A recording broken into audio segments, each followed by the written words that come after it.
Hello, in your digital agency, do you sometimes get pressure or pushback in forums like Facebook groups or in networking events or even just from prospects around the topic of outsourcing? Do you get suggestions such as, I'll only use a digital agency that doesn't outsource their work? Hi, my name's Damien Patworth. I'm the Managing Director of a company called Globotel. At Globotel, we just help digital agencies run better businesses. I want to talk about outsourcing today because to me, I see this quite a lot, and to me, the question and the comments don't make sense. What makes even less sense is I see digital agency owners and digital agency businesses who tell me they don't believe in outsourcing.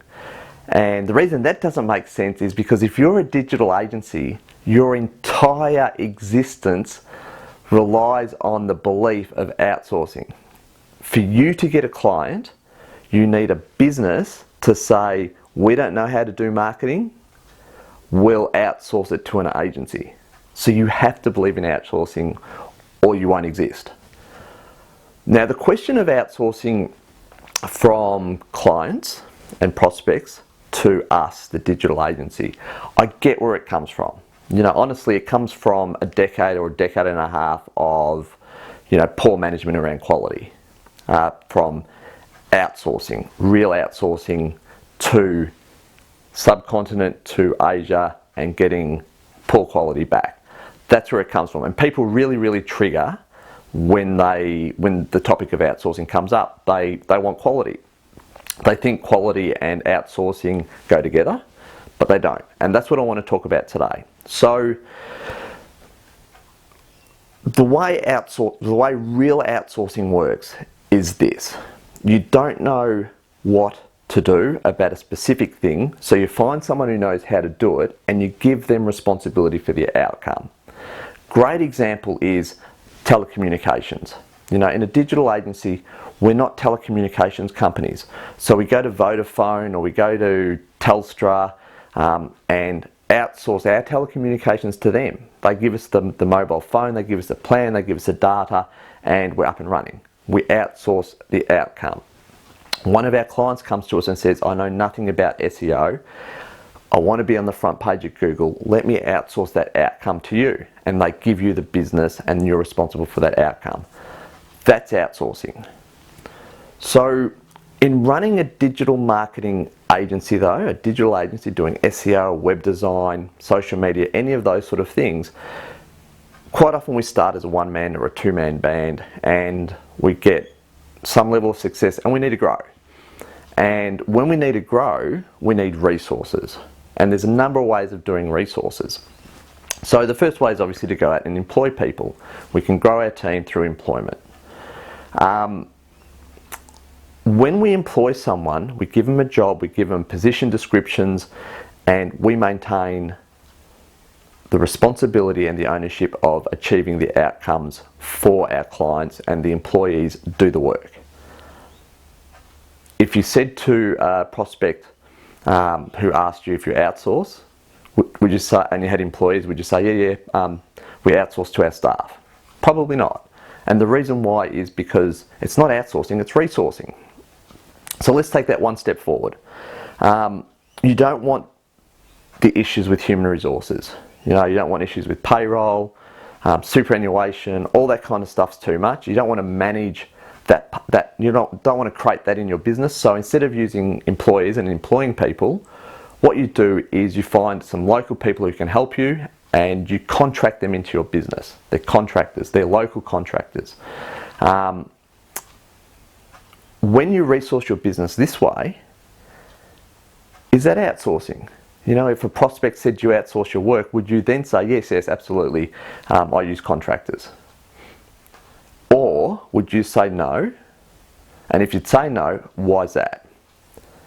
And I think the reason you'd say no, I'm assuming you'd say no in that scenario, and I think the reason you'd say no that you don't outsource is, one, they're local. That has an association with people's mind that it's not outsourcing. And two, you're still maintaining ownership of the outcomes. You're not delegating responsibilities to outcomes to these people. You're getting them to finish tasks that make those outcomes happen. So then we go to what we understand as outsourcing, which is sending work offshore, sending work to different parts of the world.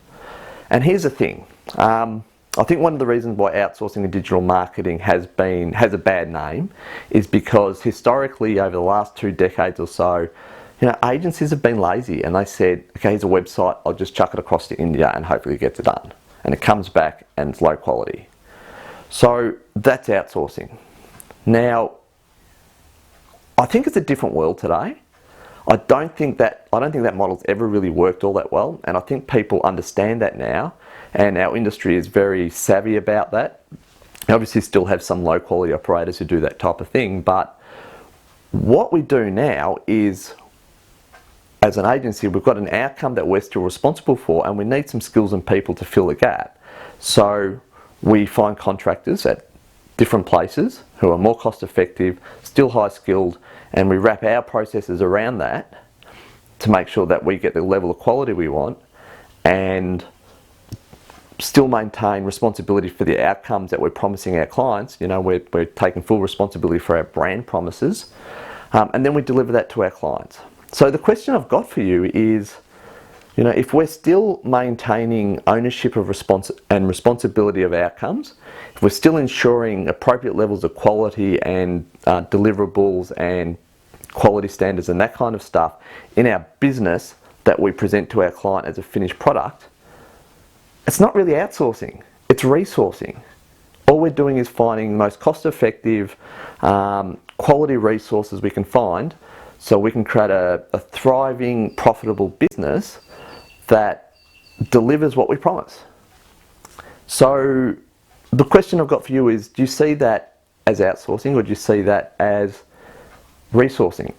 To me, it's resourcing. And one of the things that I like to think about when I'm sort of picturing this in my mind is, okay, you've got exactly the same scenario. You've got the same scenario of taking responsibility for outcomes, understanding what your processes are, having your brand promise that you're very proud of and you make sure you hit.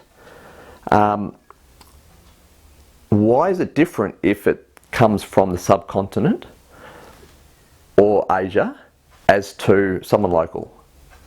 If you're getting the same result, the same outcome, and you're taking full responsibility for that, why is subcontinent got one name and local got a different name? I don't think there's as much, people don't trigger as much out of Eastern Europe. Eastern Europe is one of those great places these days where we get cost-effective resources. So would people trigger? I mean, would you have it? What would your answer be to outsourcing versus resourcing if your employees or your contractors were places like Croatia? What would your prospects think? Because there's a bit grey there. What I really want you to think though is all the way down the scale: subcontinent, Eastern Europe, local, employee. If you've got exactly the same structure, just different types of people, is it resourcing or is it outsourcing?